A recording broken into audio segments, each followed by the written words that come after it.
Kembali dari dunia abadi. Audiobook, novel silat. Episode 83. Kupikir kau tidak akan sanggup menahannya lebih lama lagi, kata Tang Xiu sambil tersenyum. Dia adalah murid Profesor Lei yang sedang menempuh program pascasarjana di Universitas Shanghai tahun ini. Aku bertemu dengannya di kota Tianjin saat aku mengenal Profesor Lei. Han Qingwu pun tersadar dan langsung tersenyum serta berkata, "Tidak kusangka kau begitu hebat dalam urusan wanita cantik. Aku ingat, saat kita di Star City, ada juga wanita cantik yang datang mencarimu, kan? Kenapa aku bisa lebih unggul dalam hal wanita? Aku selalu sibuk dengan banyak hal yang harus kuurus, membuatku sangat lelah." Tang Xiu memaksakan senyum dan berkata, "Lagi pula, aku tidak berniat untuk jatuh cinta untuk saat ini. Aku bahkan menjadi depresi setiap kali Yu Kai menggodaku." Terkejut, Han Qingwu menatapnya kosong dan berkata dengan heran, "Mengapa kamu tidak ingin jatuh cinta? Bukankah berada di universitas adalah waktu terbaik untuk jatuh cinta?" "Aku sangat sibuk dan aku juga harus mengalokasikan banyak waktu untuk belajar." Tang Xiu menggelengkan kepalanya dan berkata, "Cinta antara seorang pria dan wanita tidak memiliki arti apapun bagiku. Mengapa aku merasakan perubahan hidup saat mendengar kabarmu?" Han Qingwu bingung apakah dia harus menangis atau tertawa. "Kamu tidak mungkin seorang kakek berusia 100 tahun atau seseorang yang bertransmigrasi dan bereinkarnasi ke tubuh baru, kan?" Tang Xiu tersenyum dan menjawab, "Ada apa dengan transmigrasi dan reinkarnasi?" Tiba-tiba tubuhnya bergetar seketika dan ekspresi wajahnya berubah seakan-akan ada petir yang menyambar jantungnya. Bertransmigrasi dan bereinkarnasi? Tiba-tiba dia tersadar. Jika Su Qingcheng meninggal di dunia abadi, mungkinkah dia bisa bereinkarnasi dan bereinkarnasi di bumi? Perlu diketahui bahwa dunia abadi hanyalah salah satu dari sekian banyak alam. Sedangkan neraka-neraka samsara adalah tempat yang mengatur siklus samsara. Bagi individu yang meninggal di dunia abadi, selama jiwa mereka tidak berpencar dan menghilang, mereka dapat bereinkarnasi di dunia abadi atau di salah satu dari sekian banyak dunia kecil. Dan bumi juga merupakan salah satu dari sekian banyak dunia kecil itu. Tang Xiu, apa yang terjadi padamu?" Han Qingwu bisa merasakan reaksi Tang Xiu yang tidak biasa saat dia bertanya. Setelah terdiam beberapa saat, Tang Xiu tiba-tiba bertanya, "Apakah kamu memiliki 3 tanda lahir merah di bahu kirimu?" Han Qingwu tercengang, lalu terdiam. Dengan perasaan tidak percaya dan heran, dia bertanya, "Bagaimana kamu tahu? Bahkan saat cuaca panas, aku tidak pernah menunjukkan bahuku, bukan? Kau benar-benar memilikinya?" Pupil mata Tang Xiu mengecil. "Ya, itu sudah ada sejak aku lahir. Ada 3 tanda lahir merah kecil yang berbentuk pola segitiga," kata Han Qingwu. "Orang tuaku pernah mengatakan ketika aku masih kecil bahwa ketiga tanda lahir ini terlihat seperti pola yang sangat indah, jadi aku tidak perlu tato." Wajah Tang Xiu agak pucat. Dia menatap Han Qingwu dengan saksama sambil bertanya kata demi kata. "Siapa kamu sebenarnya?" Terkejut dan tercengang, langkah Han Qingwu terhenti seketika. Dengan ekspresi bingung, dia bertanya, "Mengapa kamu menanyakan ini?" "Aku adalah aku." Bab 343, benar-benar bingung dan bingung. Sambil melihat ekspresi Han Qingwu yang bingung, hati Tang Xiu benar-benar kacau saat ini. Dia yakin bahwa dia adalah Su Qingcheng, meskipun samar-samar. Namun, ada sesuatu yang tidak dapat ia pahami. Bagaimana Su Qingcheng bisa mengalami kecelakaan tidak lama setelah kematiannya yang tragis di dunia abadi? Secara logika, mereka pasti telah merampas cincin spasialnya dan memperoleh harta karun yang sangat banyak dari dalamnya. Ia sendiri bahkan telah memberi mereka teknik kultivasi seni surgawi asal kosmik. Bukankah seharusnya mereka merayakan kemenangan mereka dan membenamkan diri dalam mempraktikannya? Apa yang sebenarnya terjadi di dunia abadi pada akhirnya? Mengapa Su Qingcheng pindah dan bereinkarnasi di sini? Apa yang terjadi padamu, Tang Xiu? Han Qingwu memegang tangan Tang Xiu dengan ekspresi penuh kekhawatiran.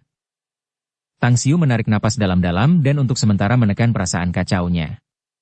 Dia menepis tangan Han Qingwu sambil menggelengkan kepalanya dan berkata, "Guru Han, saya baru ingat bahwa saya masih memiliki beberapa hal yang harus dilakukan. Jika Anda tidak memiliki hal lain untuk dikatakan, Saya tidak bisa lagi menemani Anda mengobrol. Jadi saya akan pergi. Hei! Hei! Mengabaikan teriakan Han Qingwu, Tang Xiu melangkah menuju gerbang kampus. Dia perlu menenangkan dirinya. Dia tidak berani mengatakan dengan keyakinan 100% bahwa Han Qingwu adalah Su Qingcheng, namun mereka terlalu mirip. Baik dari penampilan, perkataan, tindakan, sikap, dan juga 3 tanda lahir merah yang sama di bahu kiri mereka. Su Qingcheng pernah mengatakan kepadanya bahwa 3 tanda lahirnya akan selalu menyertainya terlepas dari apakah dia bereinkarnasi dimanapun. Dan sekarang, dia tidak tahu bagaimana dia harus menghadapinya. Haruskah aku membunuhnya? Akan tetapi, melihat ekspresi bingungnya tadi, Tang Xiu tidak tega melakukannya. Haruskah saya mendapatkannya kembali? Namun, mengingat kematiannya di dunia abadi, hatinya tercabik-cabik oleh rasa sakit yang menusuk. Bagaimana mungkin bisa bersama dengannya lagi? Bagaimana mungkin bisa mencintai dan menyayanginya lagi? Dia kebingungan. Dengan suasana hati yang kacau, Tang Xiu kembali ke kompleks Villa Blue Star. Dia mandi, mengenakan piyama, dan duduk di tempat tidur. Saat ini, dia perlu menenangkan dirinya. Setelah waktu yang sangat lama, dia perlahan-lahan menjadi tenang, meskipun perlahan. Dia sudah memutuskan. Jika Han Qingwu benar-benar Su Qingcheng, dia pasti akan membunuhnya sendiri. Namun, sebelum dia 100% yakin, yang perlu dia lakukan adalah menjauhkan diri darinya. Aku harus melampiaskan perasaan ini. Tang Xiu berdandan dan kemudian menghubungi nomor ponsel Yu Kai. Kamu ada di mana? Di asrama. Kita akan pergi ke rumah sakit. Aku akan menunggumu di gerbang kampus. Cepatlah. Kita akan pergi ke rumah sakit bersama-sama, kata Tang Xiu. Yu Kai merajuk. Bukankah kamu berpacaran dengan Guru Han? Bagaimana mungkin? Jangan omong kosong lagi tentang aku yang berpacaran dengan Han Qingwu. Aku benar-benar tidak ada hubungannya dengan dia. Jika kau bicara omong kosong lagi, aku tidak akan memberimu nomor telepon wanita cantik itu. Kata Tang Xiu. Tidak, tidak. Aku janji tidak akan mengatakan apapun. Tunggu kami di sana, kata Yu Kai sambil menutup telepon. Tang Xiu keluar dari vilanya. Dia melirik pintu garasi dan merasa sedikit bingung di dalam. Dia tidak ingin terlalu menonjol, tetapi 4 mobil di garasi benar-benar membuatnya tidak nyaman untuk membawanya keluar, terutama untuk melihat teman-teman sekelasnya. Memikirkannya, haruskah dia membeli mobil murah? 10 menit kemudian, Tang Xiu tiba di gerbang kampus. Yu Kai belum keluar, jadi dia pergi ke supermarket kecil di dekatnya untuk membeli sebungkus rokok. Dia mengambil satu, menyalakannya, dan menghisapnya beberapa kali. Hah? Tang Xiu mengerutkan kening. Seseorang yang tidak ingin dia lihat tertangkap dalam pandangannya, bersama dengan sekelompok penjahat di sekitarnya. Sekelompok orang kaya baru generasi kedua sialan ini. Tidak bisakah kalian hidup normal sekali? Menjalani dan menghabiskan masa muda kalian dengan hidup yang bodoh dan menganggur seperti kalian mabuk sepanjang hari, sungguh tidak ada artinya. Tang Xiu memandang mereka dari jauh, memperhatikan mereka berdiri di samping mobil sport sambil menggelengkan kepalanya diam-diam. 2 menit kemudian, sebuah mobil BMW keluar dari kampus. Ketika berhenti di sudut gerbang kampus, Yu Kai, Hu Qingsong, Zhao Liang dan beberapa orang lainnya turun dari mobil. Wood, bukankah ini Tuan Muda Yu yang terkenal? Cek, cek. Tidak seperti dirimu yang diterima di Universitas Shanghai, ya. Terutama, seleramu ini. Sepertinya kamu semakin buruk, kamu bahkan bergaul dengan sekelompok orang desa sekarang. Dengan sebatang rokok di bibirnya, Li Zhen bersandar pada mobil sportnya sambil berteriak keras dengan mata menyipit ke arah Yu Kai, yang berada beberapa meter darinya. Hahaha. Dia benar-benar tidak ada harapan. Kalau bukan karena Yu yang menutupi pantatnya sebelumnya, apakah dia bisa masuk hitungan? Pemuda berambut kuning lainnya menggema dengan keras, penuh sarkasme. Saat Yu Kai melihat gerombolan Li Zhen, ekspresinya langsung berubah. Kemarahan tergambar di wajah tampannya saat dia berteriak balik. Li Zhen, Qin Yusheng. Kalian ingin berkelahi di sini, bukan? Sambil memutar matanya, Li Zhen mengejek. Bagaimana jika si ayah besar ini ingin berkelahi, ya? Kau ingin bermain dengan kami? Hu Qingsong melangkah keluar dan menatap Li Zhen dan gerombolannya, sambil berkata, kalian ingin berkelahi? Kami akan menemani kalian. Ayah besar ini tidak pernah takut pada siapapun kecuali ayahku sendiri. Raut wajah Li Zhen berubah, dia melambaikan tangannya, dan beberapa orang mengikutinya dan berjalan menuju Yukai dan Hu Qingsong. Berdiri di kejauhan, Tang Xiu memperhatikan mereka. Ekspresi tak berdaya muncul di wajahnya. Alasan mengapa dia bertaruh dengan Li Zhen sebelumnya bukan sepenuhnya karena Li Zhen adalah luka di matanya. Alasan utamanya adalah bahwa dia harus bergaul dengan Yukai di masa depan. Oleh karena itu, dia berharap Li Zhen akan jauh darinya. Jadi, dia menyingkirkannya untuk menyelesaikan masalah terlebih dahulu, untuk menghindari konflik antara keduanya. Namun, sekarang, mereka secara tak terduga bertemu satu sama lain di pintu masuk Universitas Shanghai. Sambil memasukkan salah satu tangannya ke dalam saku celana dan tangan lainnya memegang rokok, Tang Xiu berjalan ke arah kedua geng itu. Ketika dia berada 10 meter dari mereka, dia berlari dan bergerak maju 4 atau 5 meter dalam sekejap. Pergi kau? Tang Xiu melotot ke arah Li Zhen dan berkata dengan acuh tak acuh. Saat melihat Tang Xiu, raut wajah Li Zhen tiba-tiba berubah. Di sebelahnya ada seorang pemuda yang belum pernah melihat Tang Xiu, yang kemudian menyingsingkan lengan bajunya dan mengumpat. Siapa yang berani masuk ke sini? Kenapa kau tidak mengurusi urusanmu sendiri? Kau mau mabuk? Apa? Tang Xiu tidak menghentikan langkahnya saat dia melangkah di depan pemuda itu dan menamparnya dengan keras. Tamparan itu cepat dan juga mengerahkan sedikit kekuatan, menyebabkan pemuda itu terlempar sejauh 4 atau 5 meter sebelum terbanting keras ke tanah dan pingsan. Apa kau tidak akan tersesat? Tang Xiu kembali melotot ke arah Li Zhen. Li Zhen dan 7 atau 8 pemuda di sekitarnya tampak tidak enak dipandang. Namun, mereka tidak membuat komentar kurang ajar seperti pemuda yang dipukuli dan hanya melotot marah ke arah Tang Xiu. Ayo kita keluar dari sini. Sambil menggertakkan giginya, Li Zhen segera berjalan ke sisi pemuda yang pingsan itu. Setelah menariknya dari tanah, ia menyerahkan pemuda itu kepada kelompoknya dan pergi. Apa-apaan ini? Yukai tercengang. Hu Qingsong tercengang, sedangkan Zhao Liang dan yang lainnya tercengang. Geng yang hendak bentrok dengan mereka tiba-tiba terlihat berjalan pergi dengan rasa takut yang amat sangat. Untuk apa kau berkata, kita akan keluar dari sini? Menoleh ke arah Tang Xiu, Yukai bertanya dengan susah payah. Kakak Tang, apa yang baru saja terjadi? Bajingan Li Zhen itu sepertinya takut padamu? Zhao Liang mengangguk dan menimpali. Ya, bagaimana mungkin dia seperti tikus yang menabrak kucing saat melihatmu? Lupakan saja. Tang Xiu tersenyum pucat dan berkata. Mungkin aku terlihat lebih menakutkan atau semacamnya. Atau mungkin karena ada orang lain yang datang untuk membantumu, jadi mereka hanya bisa pergi dengan rasa takut. Tidak mungkin. Kakak Tang, kami adalah saudara yang tidur di sebelahmu, jadi jangan coba-coba menyembunyikannya dari kami. Yukai menggelengkan kepalanya dan berkata, aku tumbuh besar dengan mengenal Li Zhen dan gengnya. Sekelompok bajingan ini bukan orang yang mudah ditipu. Bahkan jika seseorang menolong kita, mereka tidak akan takut seperti itu.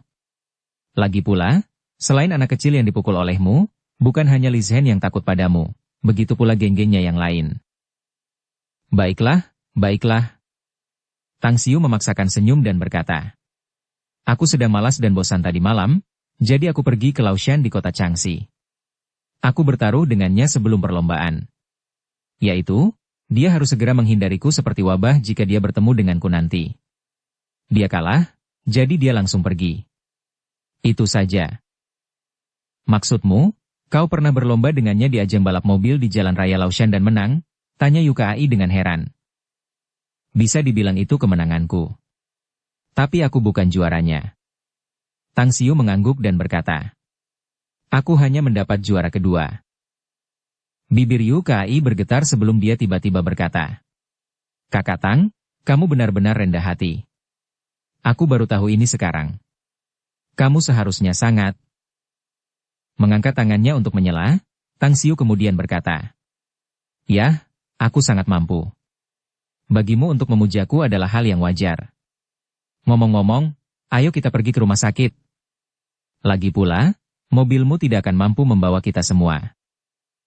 Mulut Yu Kai terbuka beberapa kali, ingin mengatakan sesuatu, tetapi dia menelan kembali kata-katanya. Dia bukan orang yang tidak punya otak. Kalau tidak, dia tidak akan bisa masuk Universitas Shanghai. Dari reaksi Tang Xiu, dia dapat menyimpulkan bahwa Tang Xiu tidak ingin dia mengucapkan kata-kata berikut. Baiklah, aku akan naik taksi bersama kakak tertua Tang. Jika kau tiba di rumah sakit sebelum kami, ingatlah untuk menunggu kami di gerbang, kata Hu Qingsong. Baiklah. Setelah ragu sejenak, Yu Kai mengangguk. Saat BMW itu pergi, Hu Qingsong menoleh ke arah Tang Xiu dan berkata sambil tersenyum. Kakak Tang, aku tahu Yu Kai ingin mengatakan bahwa kamu juga sangat kaya, kan? Aku memang tidak bisa melihat bahwa kamu hanya menyembunyikan dirimu dari radar. Ternyata kamu juga generasi kedua orang kaya baru. Tang Xiu tidak dapat menahan tawanya sendiri. Aku kaya? Aku selalu berpikir bahwa memiliki uang dari keluarga tidak semenarik menghasilkan uang sendiri. Oleh karena itu, selain uang yang diberikan keluargaku, sisa uang yang aku belanjakan adalah hasil jerih payahku sendiri. Kamu mendapatkannya? Bagaimana? Tanya Hu Qingsong dengan heran. Mendirikan perusahaan sendiri, menjual kaligrafi dan lukisan, dan juga bekerja sebagai dokter. Singkatnya, saya melakukan apapun yang saya bisa untuk menghasilkan uang. Tang Xiu tertawa. Hu Qingsong memutar matanya. Dia tidak bisa mempercayai semua yang dikatakan Tang Xiu sejak awal. Dia hanya tersenyum dan mengumpat. Kakak tertua, aku baru menyadari bahwa omonganmu yang besar adalah yang paling kuat di antara kita. Hahaha, tidakkah menurutmu menyombongkan diri juga merupakan keterampilan yang bagus? Tang Xiu tertawa dan berkata. Ada pepatah yang bagus untuk itu, memiliki niat baik tidak sebagus memiliki lidah perak. Kamu juga tahu bahwa orang-orang berlidah perak sangat populer saat ini, bukan? Sungguh kekeliruan yang tidak masuk akal, kata Hu Qingsong. Orang-orang yang mulutnya membesar-besarkan sesuatu adalah orang-orang yang biasanya tidak baik. Itu sama sekali bukan hal yang baik. Hahaha. Tidak ingin membicarakan topik ini lagi, Hu Qingsong kemudian berkata. Ayo pergi. Jangan biarkan Yu Kai dan yang lainnya menunggu kita terlalu lama. Mereka segera naik taksi dan bergegas menuju rumah sakit Shanghai. Bab 344, memberikan sedikit saran. Shanghai, Dynasty Clubhouse. Sebuah mobil sport mewah meraung saat memasuki pintu masuk gedung klub lalu berhenti di tempat parkir. Setelah itu, beberapa petugas keamanan bergegas membuka pintu mobil. Bawa Yuzi masuk. Li Zhen turun dan berkata dengan ekspresi dingin dan acuh tak acuh. Geng Li Zhen segera memasuki aula utama. Mereka kemudian naik lift langsung ke lantai 3 menuju ruang tunggu yang luas dan didekorasi dengan megah. Beberapa petugas keamanan yang mengikuti mereka kemudian meletakkan pemuda yang pingsan itu di sofa sebelum pergi satu persatu. Sial. Dia terlalu merajalela. Terlalu sombong. Saudara Zhen, aku tidak tahan dengan penghinaan ini. Seorang pemuda berpakaian aneh berteriak dengan marah. Li Zhen menatapnya dengan dingin lalu bertanya. Kau tidak tahan dengan penghinaan ini, tapi menurutmu kami bisa? Sialnya, kami tidak bisa. Dan kami tidak punya cara untuk membalas. Alis pemuda itu berkerut dan dengan marah menjawab. Mengapa kita tidak bisa? Apakah bajingan itu punya bawahan dengan kemampuan nyata atau semacamnya? Yuzi dipukuli olehnya dan belum bangun sampai sekarang. Aku khawatir dia mengalami gegar otak. Sambil menatap Yuzi yang sedang berbaring di sofa di depannya, Li Zhen menyalakan sebatang rokok dan duduk di sofa dalam diam. Jika dia tidak bertemu Tang Xiu di kota Changxi sebelumnya dan bertanding dengannya dalam perlombaan, dia pasti akan membalas tanpa ragu. Akan tetapi, dia sama sekali tidak berani melakukan itu sekarang. Saudara Zhen, kau benar-benar berkata begitu. Apakah kita benar-benar tidak dapat membatalkan taruhan saat itu dan harus menghindarinya dengan segala cara? Sejak kita masih anak-anak sampai sekarang, sejak kapan siapapun yang berani mengotori kepala kita akan berakhir baik? Pemuda itu berteriak dengan marah.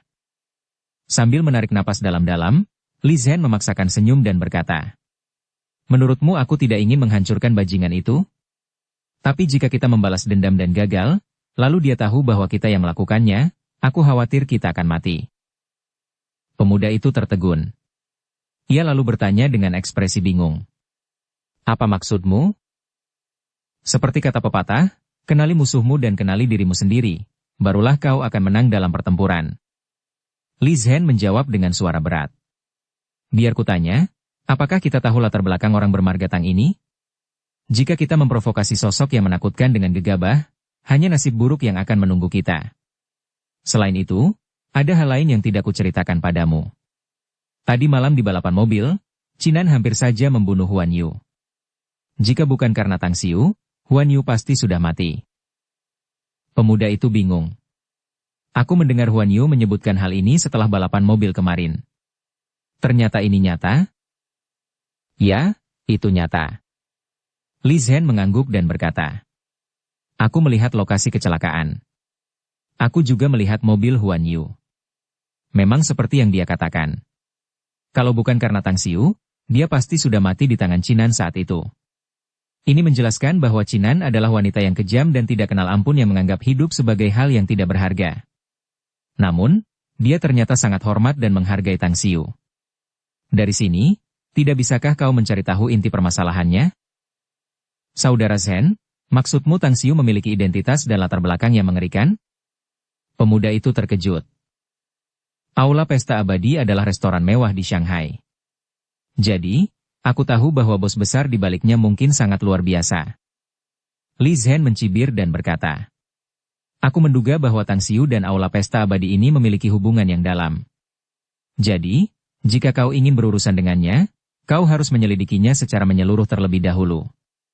Jika tidak, kau kemungkinan besar akan kurang beruntung jika bertindak gegabah.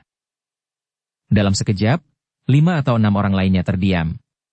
Jika analisis Li Zhen benar, maka mereka benar-benar tidak dapat bertindak melawan Tang Xiu semudah itu. Lagi pula, seseorang yang dapat membuat Cinan tetap bersikap hormat kepadanya jelas memiliki latar belakang yang luar biasa. Jika mereka memprovokasi dia, pihak lain akan mengirim seseorang untuk membunuh mereka. Tunggu saja sampai dia bangun dan kita bicarakan lagi. Li Zhen mendesah dalam hati, merasa sedikit kesal. Ia lalu meraih bir di atas meja, membukanya, dan meneguknya tanpa ragu. Di Rumah Sakit Umum Pertama Shanghai. Tang Xiu dan Hu Qingsong turun dari taksi. Di sana, Yu Kai dan beberapa orang lainnya sudah menunggu mereka di pintu masuk. Kelompok yang beranggotakan 6 orang itu kemudian membeli sekeranjang buah-buahan di sekitar situ dan kemudian bergegas ke bangsal Departemen Rawat Inap Rumah Sakit tempat Yu Kai bertanya. Departemen Rawat Inap, bangsal 608. Su Chao bersandar di kepala tempat tidur, merasa bosan sambil memutar-mutar ponsel di tangannya. Namun, dia bahkan tidak meliriknya. Setelah keluar dari daerah terpencil, dia awalnya bermaksud untuk berkeliling kota besar dan melihat dunia, serta mempelajari beberapa hal yang berguna. Namun dia tidak menyangka bahwa dia akan terluka tepat pada hari pertamanya di Shanghai. Sialan. Aku terlalu ceroboh. Bajingan-bajingan kecil itu hanya tahu kungfu yang remeh, tapi aku malah ditusuk oleh pisau mereka. Kalau kakekku tahu tentang ini, dia pasti sudah melompat dari kuburnya karena marah dan memukulku dengan keras, bukan? Astaga. Aku tidak boleh menyebutkan apapun tentang omong kosong ini. Kalau tidak, anakku yang berharga pasti akan menertawakanku, ayahnya di masa depan. Su Chao menguap dan menjadi semakin lesu. Namun, menyelamatkan orang lain juga memberinya beberapa keuntungan. Mengingat janji dari kampus bahwa ia dibebaskan dari biaya kuliah, senyum tersungging di wajahnya. Ia tidak punya banyak uang di rumah. Ia memang meninggalkan sejumlah besar uang di sana, tetapi itu hanya cukup untuk biaya susu anaknya. Aku harus menghasilkan uang. Aku harus. Orang tua itu tidak punya keterampilan apapun. Jadi, aku tidak akan membiarkan anakku berpikir seperti itu di masa depan, bahwa ayahnya juga tidak punya keterampilan. Baiklah. Aku akan menerima pekerjaan apapun saat aku tidak sibuk dengan studiku. Membawa batu bata, memindahkan semen, ayah ini, sudah melakukannya sejak lama. Jadi, itu tidak akan menjadi masalah. Aku berjalan di pegunungan di rumah sejak aku masih kecil dan aku adalah putra seorang pemburu. Jadi itu pasti tidak akan menjadi masalah. Di tengah pikirannya, ia melirik keranjang pasien di sebelahnya. Seorang pria muda seusianya, tampak anggun dengan kulitnya yang halus dan putih serta mengenakan kacamata, dikelilingi oleh orang tua dan kakek neneknya. Bahkan bibinya tinggal di sana selama beberapa jam. Tiba-tiba, dia agak iri dengan anak manja itu. Anak itu hanya patah kaki setelah jatuh secara tidak sengaja. Hanya karena itu, seluruh keluarganya berlari ke sini untuk menanyakan keadaannya. Ah, aku sangat bosan. Sambil menjerit dan menangis sedih di dalam hatinya, dia lalu menoleh untuk melihat keluar jendela. Siapa di sini yang bernama Su Chao? Pergi dengan rasa takut yang amat sangat. Suara keras dengan aksen timur laut yang kental datang dari pintu bangsal. Sesaat, Su Chao menatap kosong, terkejut. Saat melihat sekelompok pemuda seusianya masuk ke bangsal, raut wajahnya tiba-tiba berubah. Tangannya langsung meraih paku baja yang tersembunyi di bawah bantal. Jangan bilang kalau bajingan-bajingan ini adalah rekan para penjahat itu dan datang ke rumah sakit untuk membalas dendam padaku? Dia berbisik kepada dirinya sendiri di dalam hati ketika cahaya dingin langsung melintas di matanya. Ini aku. Hu Qingsong melangkah maju. Ketika dia melihat Su Chao yang tampak muram dan juga melihat gumpalan otot yang sangat kentara di sekujur tubuhnya, dia langsung berteriak. Wah, jadi kamu Su Chao, ya? Lumayan, lumayan. Meskipun kamu tidak setampan aku, fisikmu cukup bagus. Baiklah, aku harus memperkenalkan diriku. Aku Hu Qingsong, kamu bisa memanggilku Hu Tua, Qingsong, atau tentu saja, kamu bisa memanggilku Kakak Hu juga. Tatapan Su Chao beralih dari Hu Qingsong ketika dia melihat seseorang di belakangnya membawa sekeranjang buah. Kegelisahan di dalam hatinya menjadi jauh lebih tenang ketika dia kemudian bertanya. Maaf, siapa Anda? Terkejut sejenak, Hu Qingsong tiba-tiba menyadari bahwa dia baru saja melontarkan banyak hal yang tidak masuk akal. Dengan ekspresi malu di wajahnya, dia berkata, kami mahasiswa dari Universitas Shanghai. Ini Yukai dan dia Tang Xiu. Kami bertiga adalah teman sekamar. Yang itu adalah Zhao Liang, Yang Hu, dan Sun Xiaoquan. Asrama mereka tepat di depan asrama kami. Ah, benar juga. Kami semua adalah teman sekelasmu. Teman sekelas? Setelah mengamati dan menilai mereka, Su Chao kemudian mengulurkan tangannya dengan paku baja di bawah selimut dan berkata sambil tersenyum. Teman-teman mahasiswa yang hebat. Aku tidak pernah menyangka bahwa kalian semua benar-benar akan datang menemuiku di sini. Yu Kai duduk di samping tempat tidur dan berkata sambil tersenyum. Ya, kau adalah pahlawan besar di mata kami. Sejak kami mendengar tentang perbuatanmu yang mulia dan terhormat, kami memutuskan untuk mengunjungimu. Bagaimanapun, kita akan menjadi kawan selama 4 tahun ke depan. Hu Qingsong juga menyetujuinya. Benar sekali. Dulu sesama mahasiswa, sekarang saudara seumur hidup. Kita bukan hanya sesama mahasiswa, tetapi kita juga akan tetap bersama nanti. Jadi, hubungan kita berlipat ganda. Namun, sayang sekali aku bukan seorang wanita. Kalau tidak, aku akan membiarkanmu, saudaraku, menikmati kesenangan yang sederhana. Batuk, batuk. Su Chao tersedal ludahnya sendiri saat melihat Yukai dan Hu Qingsong dengan ekspresi aneh. Dalam hati, dia mengeluh, hantu macam apa teman-teman sekelasku ini? Tang Xiu melangkah beberapa langkah ke arah Su Chao dan berkata, bagaimana kamu bisa berada di sini sendirian? Apakah tidak ada yang menjagamu? Sambil melambaikan tangannya, Su Chao menjawab. Saya datang ke universitas sendirian, bagaimana mungkin ada yang bisa menjaga saya?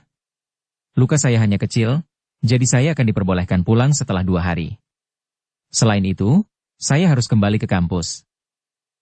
Nanti aku akan menghubungi perawat di rumah sakit agar mereka bisa mengurus makananmu dengan baik. Kami akan sering datang ke sini karena kami tidak punya kegiatan apapun selama ini. Kalau ada yang kamu inginkan, jangan ragu untuk memberitahu kami. Kata Tang Xiu. Setelah menatap Tang Xiu dengan linglung untuk waktu yang lama, barulah Su Chao menggelengkan kepalanya dan berkata, tidak perlu. Tidak apa-apa, cederaku tidak perlu dikhawatirkan. Kamu tidak perlu membuang-buang uangmu. Tidak mudah menghasilkan uang saat ini. Kamu tidak perlu khawatir. Kamu hanya perlu memulihkan diri dari cederamu. Jika kamu memiliki masalah, beritahu kami segera. Dan jangan menolaknya. Jika kamu menolak, itu berarti kamu menganggap kami sebagai orang asing.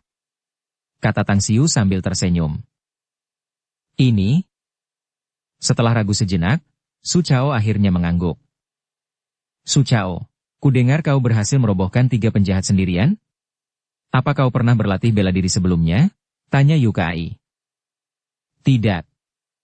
Hanya saja keluargaku tinggal di gunung. Keluargaku telah menjadi pemburu selama beberapa generasi.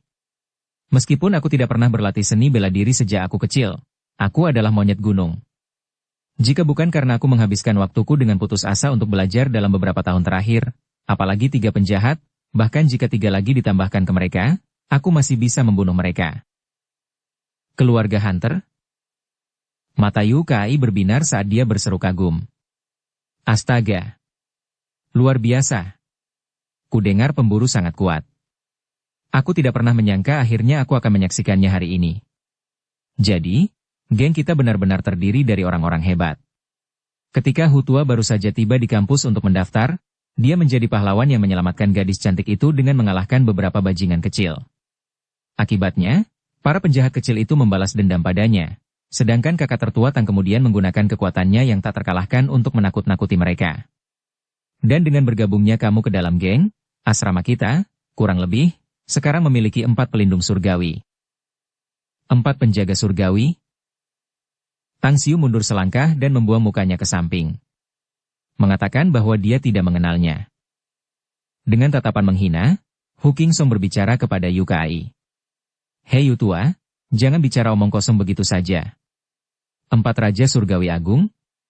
Tidak apa-apa bagi kita bertiga untuk berdiri dan membersihkan beberapa penjahat dan penjahat kecil. Tapi dengan wajahmu yang terlihat lebih cantik dari wanita, aku khawatir kau hanya akan pamer dan tidak bertindak, kan? Raja surgawi yang mana? Ya. Kurasa kau lebih baik dipanggil sebagai selir kekaisaran. Hei, kau ingin bertarung denganku? Geram Yukai dengan marah. Dukung channel Novel Silat dengan subscribe, follow, like, komen dan share. Bab 345, Situasi Darurat. Shanghai, Dinasti Clubhouse. Di dalam lounge yang megah dan gemerlap di lantai 3, Li Zhen dan gengnya minum dan mengobrol sementara sekelompok gadis cantik mengelilingi mereka. Seolah-olah mereka telah sepenuhnya melupakan penghinaan sebelumnya. Di sofa di pojok, Yuzi tersadar saat sakit kepala yang tak tertahankan menyerangnya. Ia harus menggunakan lengannya untuk menopang dirinya sendiri beberapa saat sebelum perlahan-lahan berubah ke posisi duduk. Gelombang kemarahan meledak di dalam hatinya saat ia melihat saudara-saudaranya baik-baik saja dan minum. Ini salah besar. Bajingan-bajingan itu bukan saudara-saudaraku. Aku dipukuli dan mereka mengabaikanku. Tapi mereka malah berpesta. Dasar bajingan, kalian semua bajingan tak berperasaan. Sambil mengepalkan tinjunya, Yuzi tidak marah. Dia berdiri diam, lalu melangkah menuju pintu selangkah demi selangkah. Hah? Yuzi sudah bangun? Tanpa sengaja melihat Yuzi berdiri, salah satu pemuda langsung berteriak. Li Zhen mengangkat kepalanya. Saat melihat ekspresi cemberut di wajah Yuzi, dia segera melepaskan gadis itu dari pelukannya. Dia kemudian berdiri dan menghalangi jalan Yuzi, bertanya dengan ekspresi bingung. Hei, Yuzi, kamu mau kemana? Yuzi berhenti berjalan. Tatapannya menyapu Li Zhen dengan ekspresi dingin dan acuh tak acuh dan bertanya dengan acuh tak acuh. Aku yakin aku dipukuli. Katakan padaku, apa yang terjadi setelahnya? Raut wajah Li Zhen menjadi kaku. Ia berbalik untuk melihat yang lain, melambaikan tangannya dan berkata, para wanita, kalian semua keluar.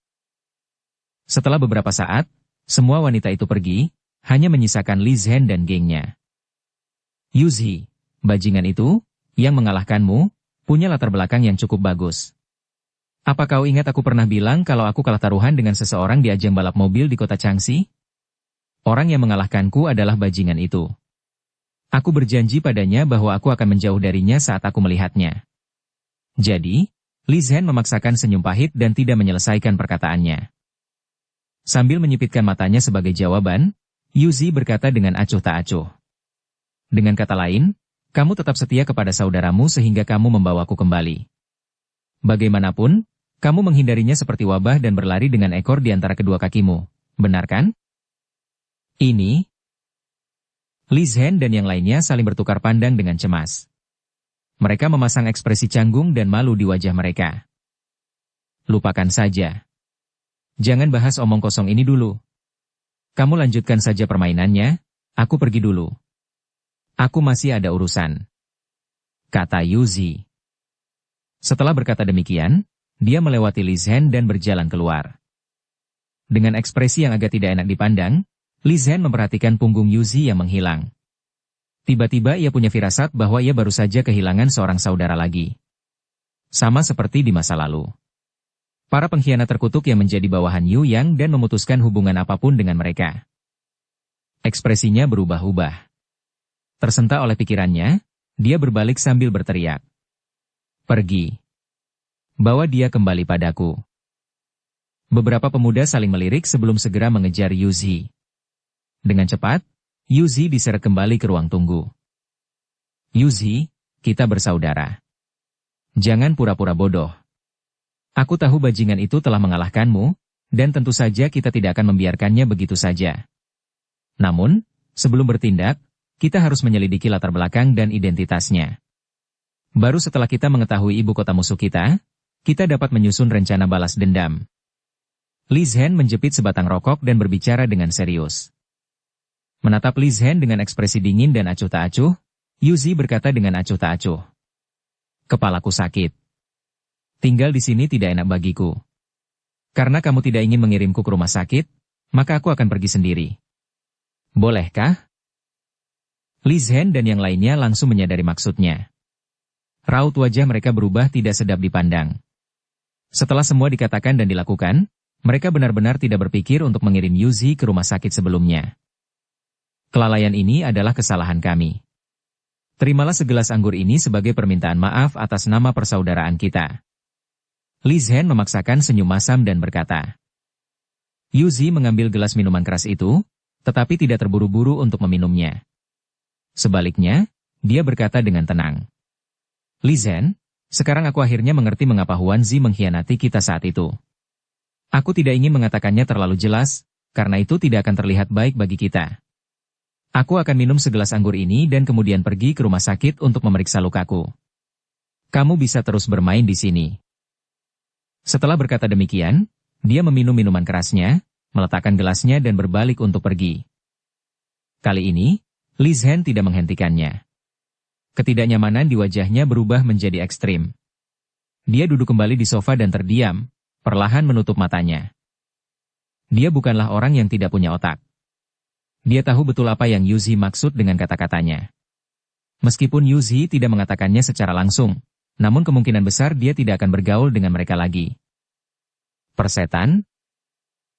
Begitu Li Zhen membuka matanya, dia meraih gelas di depannya dan dengan kasar melemparkannya ke lantai. Para pemuda lainnya saling bertukar pandang dengan cemas, namun tak seorang pun mengatakan apapun. Mengambil napas dalam-dalam dan menenangkan diri sejenak, Li Zhen kemudian berkata dengan suara berat. Hujan pasti turun dari langit, sementara wanita juga harus menikah suatu hari nanti. Jadi, mari kita jalani saja. Kalian semua telah melihat tindakan Yuzi baru-baru ini. Orang ini biasanya sangat gila dan tidak pernah menerima kekalahan.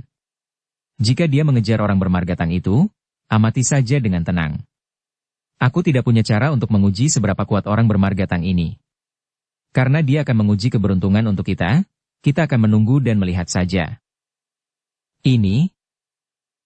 Yang lainnya merasa dingin di dalam hati ketika mereka cepat-cepat melirik satu sama lain dan tidak mengucapkan sepatah kata pun. Rumah Sakit Umum Pertama Shanghai. Di ruang rawat inap di lantai bawah, Tang Xiu, Yu Kai, dan yang lainnya berpamitan dengan Su Chao dan hendak pulang. Meski hanya pertemuan singkat, Su Chao memberi mereka kesan yang baik. Jangan kembali ke kampus dulu. Temani aku membeli mobil. Zhao Liang sangat iri dengan mobil Yu Kai. Meskipun ia tidak mampu membeli mobil semahal itu, tetapi mobil seharga 10.000 yuan bukanlah masalah baginya. Baiklah. Kita akan pergi bersama. Lagi pula, kita tidak punya kegiatan apapun di sore hari. Yu Kai tertawa. Kalian pergilah. Aku masih ada urusan. Kalau ada apa-apa, aku akan menelepon kalian semua malam ini. Aku akan mentraktir kalian makan malam, kata Tang Xiu. Kakak tertua Tang, apa yang akan kamu lakukan? Tanya Yu Kai dengan bingung.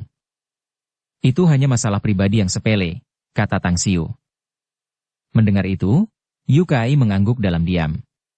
Karena Tang Xiu mengatakan itu masalah pribadi, dia tidak ingin ikut campur. Saat gerombolan itu segera pergi, Tang Xiu menghela napas dalam-dalam. Ia pusing memikirkan bagaimana cara menyelesaikan masalah dengan Han Qingwu. Ia sekarang menyesali janjinya untuk menampungnya sebelumnya. Wanita itu adalah seseorang yang ingin dia jaga jarak dengannya. Bahkan jika dia akan menjadi gurunya selama 4 tahun ke depan dan dia tidak bisa benar-benar menghindarinya. Tetapi tetap saja, dia harus mengurangi kemungkinan untuk bersamanya sejauh yang dia bisa. Karena aku sudah berjanji padanya, aku akan membiarkannya tinggal di sana. Lagi pula, aku tidak peduli dengan rumah, Tang Xiu mendesah dalam hati lalu berjalan keluar. Di depan ruang gawat darurat. Beberapa ambulans datang sambil membunyikan sirine yang keras dan memekakan telinga dan memasuki gerbang rumah sakit. Puluhan dokter dan perawat yang menunggu di depan ruang gawat darurat dengan cepat mendorong troli dan segera mengepung mereka. Kecelakaan? Tang Xiu mengernyitkan dahinya saat melihat pintu ambulans dibuka. Setelah itu, para dokter dan perawat mengangkat orang-orang yang terluka dengan darah yang membasahi tubuh mereka dari dalam, lalu menaruh mereka di atas troli. Cepat panggil Dokter Pan. Sial, korbannya terlalu banyak. Jumlah dokter dan ruang operasi di rumah sakit kita jauh dari cukup. Hubungi rumah sakit terdekat lainnya dan segera pindahkan yang terluka. Juga, beritahu ambulans di belakang dan suruh mereka membawa korban langsung ke rumah sakit terdekat lainnya. Teriak seorang pria parubaya berjas putih dan berkacamata berbingkai emas setelah melihat lebih dari 20 orang yang terluka parah dibawa keluar dari 7 ambulans.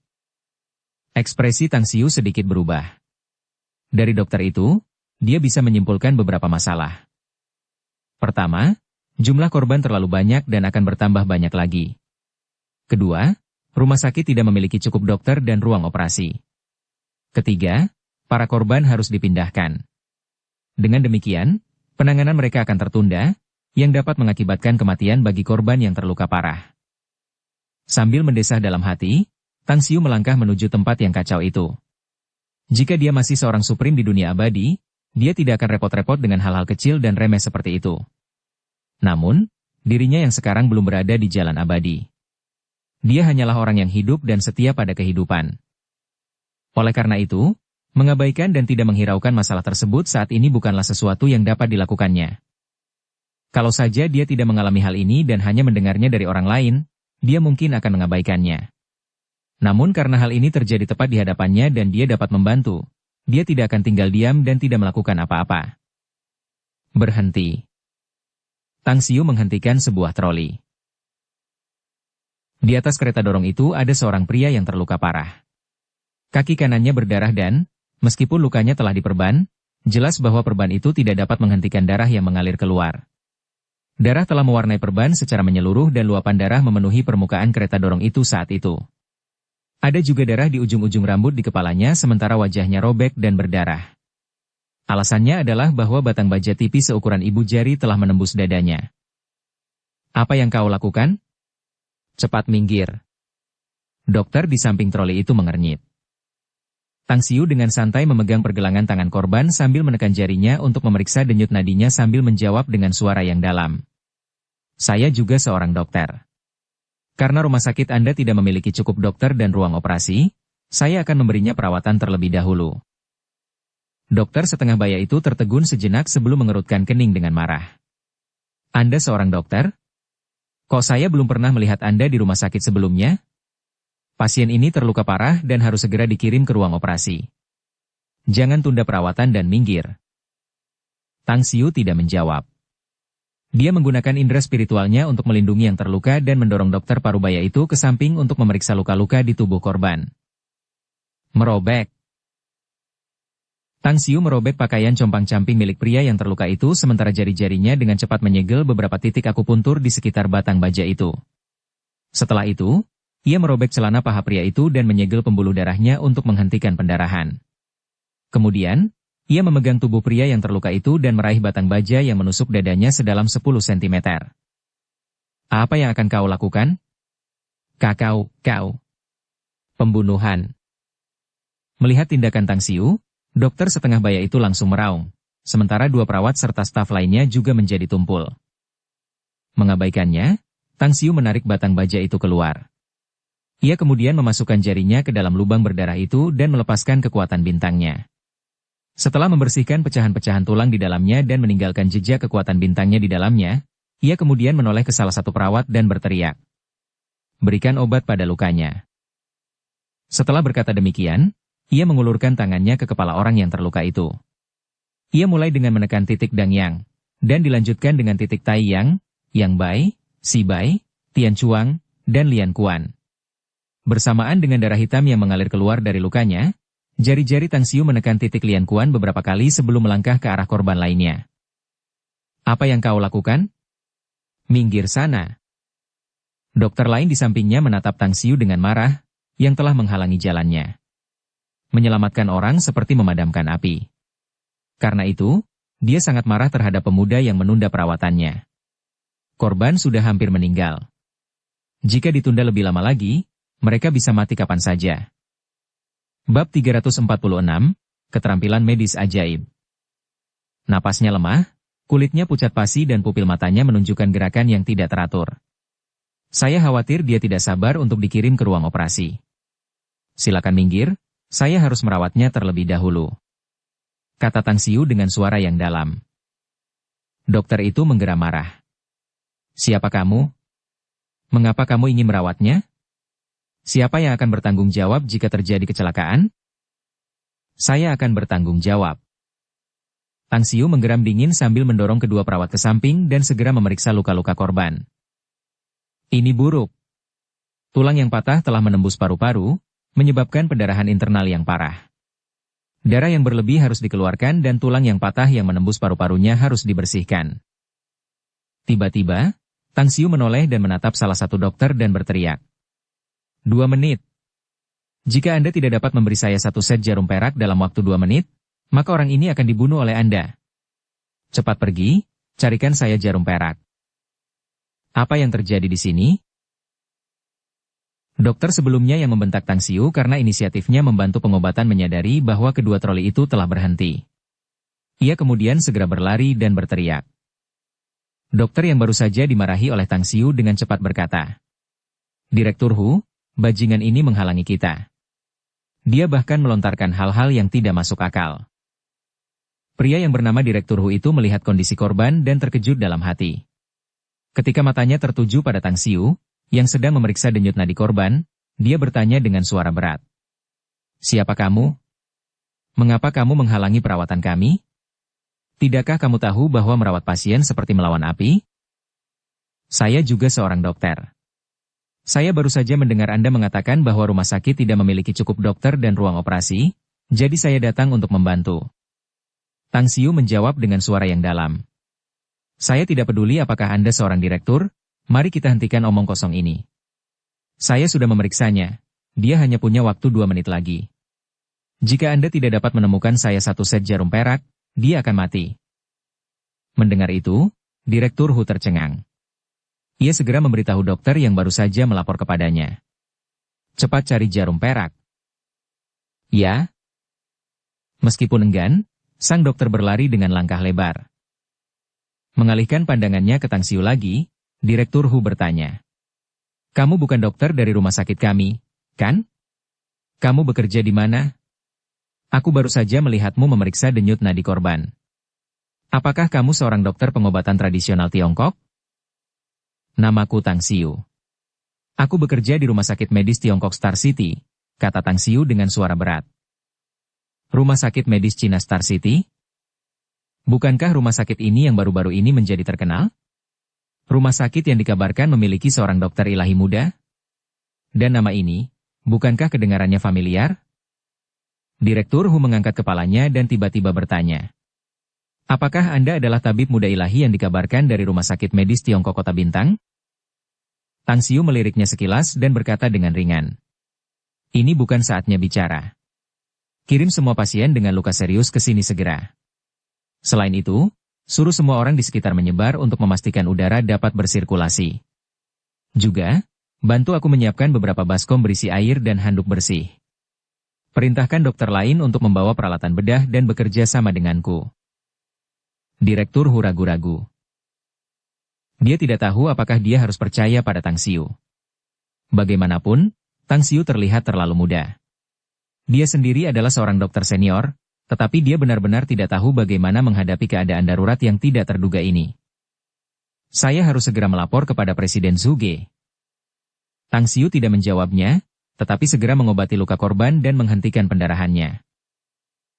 Di dalam ruang gawat darurat, Presiden rumah sakit, Zhuge Wenfeng memimpin beberapa pimpinan rumah sakit saat mereka melangkah keluar. Ia baru saja menerima telepon dari pemadam kebakaran dan segera mengeluarkan perintah persiapan untuk menerima para korban. Puluhan pekerja terluka parah akibat runtuhnya lantai lokasi konstruksi. Untuk kecelakaan sebesar itu, ia, sebagai presiden rumah sakit, harus menyelamatkan sebanyak mungkin korban. Meskipun ia tidak memasuki ruang operasi selama 6 bulan terakhir, ia mempersiapkan diri untuk melakukan operasi secara langsung. Apa yang terjadi? Kenapa kamu berhenti? Setelah dia tiba di ruang gawat darurat dan melihat kejadian saat itu, dia langsung berteriak keras. Mata Hu Qiubo berbinar. Dia melangkah maju dan melaporkan semua yang dikatakan Tang Xiu sejak awal. Setelah itu, dia akhirnya berkata, Presiden, saya pikir dia kemungkinan besar adalah seorang dokter pengobatan tradisional Tiongkok. Jadi apa? Kau ingin mengolok-olok masalah seperti ini? Bawa dia. Ya Tuhan. Luka-luka pria ini tidak lagi berdarah. Apa yang baru saja dilakukan pria itu? Seorang perawat di dekat troli tiba-tiba berteriak keras. Suaranya langsung menyela kata-kata Zhuge Wenfeng. Ekspresi wajah Zhuge Wenfeng berubah dan dia melangkah mendekat. Dia kemudian bertanya dengan suara yang dalam. Apa yang terjadi? Melihat presiden sendiri datang, kegugupan perawat itu tampak jelas saat dia menjawab dengan terbata-bata. Presiden. Presiden, dia baru saja merawat korban, dan lukanya tidak lagi berdarah. Tiba-tiba, Zhuge Wenfeng menoleh ke arah Tang Xiu dan bertanya dengan suara keras. Apakah kamu mengatakan kamu adalah seorang dokter di rumah sakit medis Cina Kota Bintang dan namamu adalah Tang Xiu? Ya. Tang Xiu, yang berada di depan pasien dan menghentikan pendarahannya, memberikan jawaban sederhana. Zhuge Wenfeng segera mengambil ponselnya dan menghubungi nomor telepon seluler. Setelah panggilannya tersambung, ia segera bertanya. Presiden Li Hongji? Saya Presiden Rumah Sakit Umum Pertama Shanghai, Zhuge Wenfeng. Kita pernah bertemu sebelumnya di konferensi pertukaran medis di Beijing. Hahaha, ini Presiden Zhuge. Angin macam apa yang membawa suaramu kepadaku hari ini? Ngomong-ngomong, apakah ada yang kau butuhkan dariku? Suara Li Hongji keluar dari ponsel. Ya. Aku ingin bertanya tentang seseorang. Kata Zhuge Wenfeng. Apakah rumah sakit medis Tiongkok Kota Bintangmu punya dokter muda bernama Tang Xiu? Li Hongji terkejut dan bertanya balik. Apa yang kau tanyakan tentang Tang Xiu?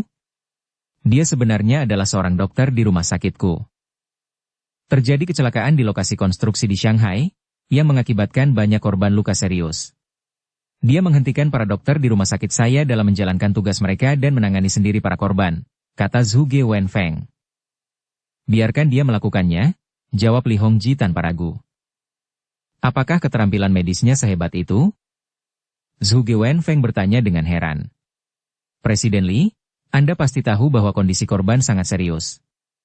Jika kita tidak segera melakukan operasi, saya khawatir.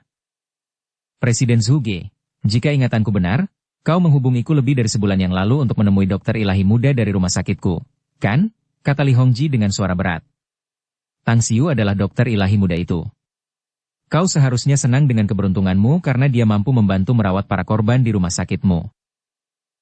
Apa? Dia adalah dokter ilahi muda itu? Itu benar. Wajah Zhuge Wenfeng tampak terkejut dan heran. Setelah menutup telepon, dia menoleh untuk melihat para korban di sekitarnya dan tiba-tiba berteriak. Bawa semua korban ke dalam untuk diperiksa. Dokter yang akan merawat mereka adalah Dokter Tang. Saya akan bertanggung jawab jika ada masalah nanti. Ya? Hu Qiubo dan para pemimpin rumah sakit lainnya, serta para perawat, melaksanakan perintahnya dengan sungguh-sungguh, meskipun tidak dapat memahami mengapa Presiden menugaskan tugas itu kepada Tang Xiu.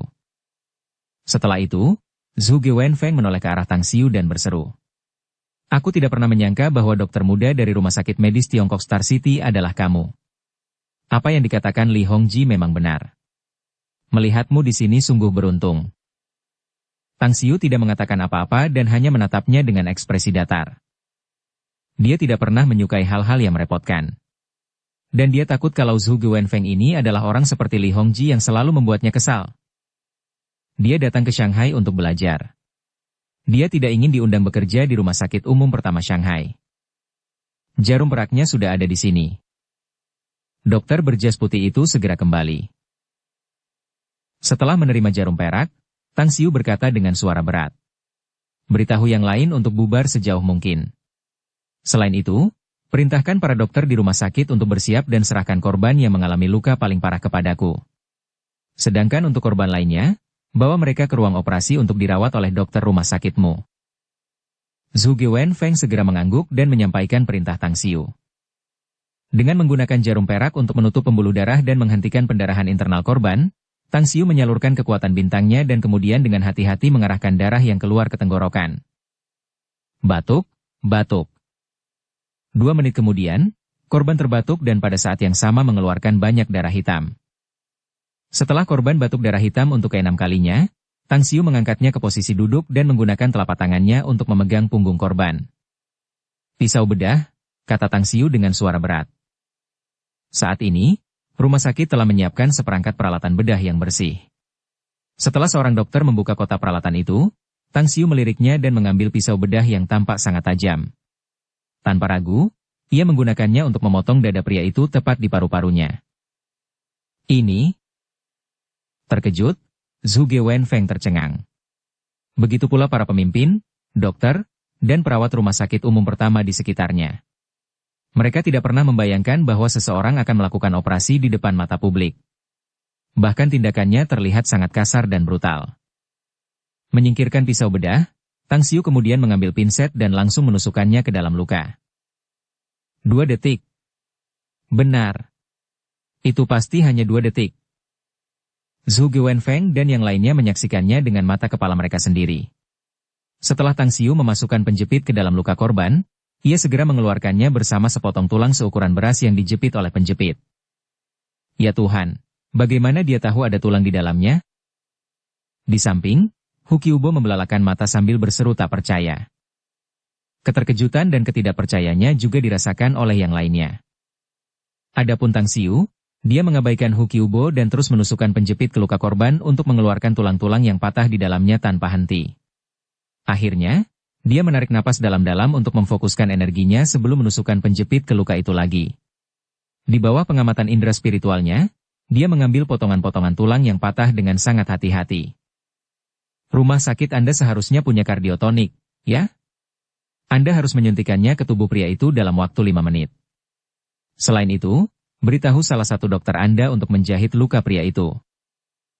Meninggalkan jejak kekuatan bintang di paru-paru korban, Tang Xiu menoleh dan berbicara. Zhu Guwenfeng segera memerintahkan seseorang untuk membawa kardiotonik. Setelah itu, dia bertanya dengan ekspresi bingung. Sudah selesai? Ya.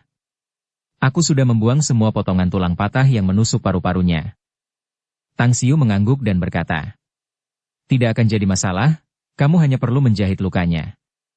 Namun, detak jantungnya melambat sangat cepat. Meskipun aku sudah melakukan semua yang aku bisa, aku hanya meredakannya sedikit.